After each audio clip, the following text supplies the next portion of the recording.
The Volkswagen Virtus is not available with a diesel engine, nor do you get the option of CNG. But what you do get are two very competent turbo petrol engines, the 1 litre TSI and the 1.5 litre TSI.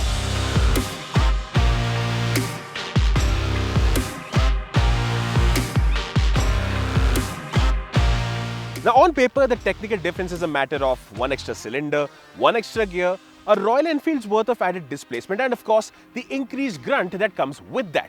So, is this worth coughing up the extra money for, or more importantly, who should be considering doing that?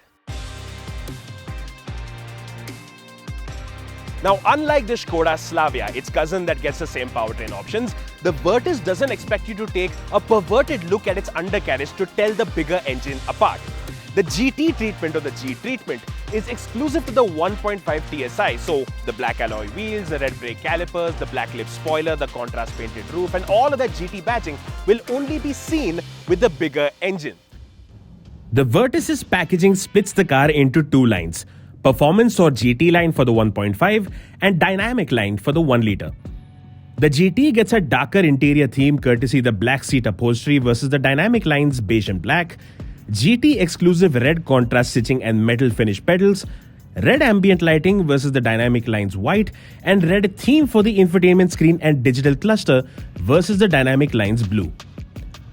No difference on the features front though, and goodies like the sunroof, ventilated seats, touchscreen infotainment system, and 8-speaker music are yours to have irrespective of what engine you go with. So, sportier bragging rights?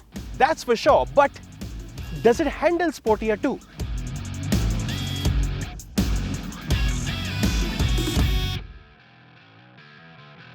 The reason we're doing this test is to sort of confirm something we already know.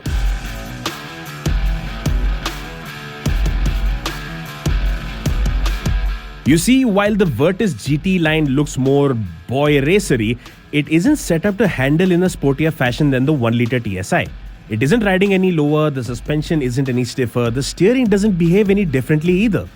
So in the cone test, neither one of the Virti clipped a cone at 65 kmph, and both clipped the last cone at 70 kmph, making contact at almost exactly the same point. Family.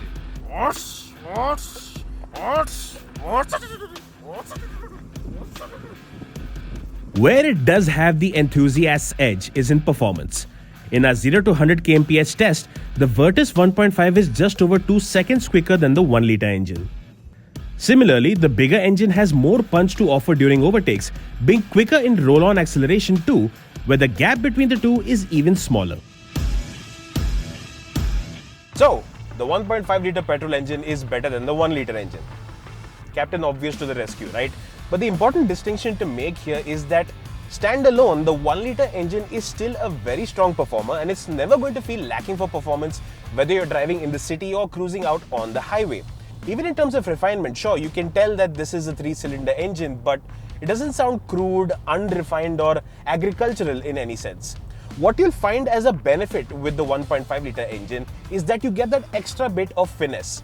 So the engine sounds nicer, it's a bit smoother, the throttle response is a little bit more linear, and you can even find that the gear changes are that one notch slicker with the DSG Autobox. And where the big difference really comes in is in the highway performance. Because while the 1 litre engine is comfortable and even happy to get up to 100 or 120 kilometers an hour, the 1.5 surprises you with how much more eager it is to go beyond that. Let's just say that if you are living in India but you want the car that is Autobahn ready, that is the 1.5, because it just eggs you on to keep going quicker and quicker.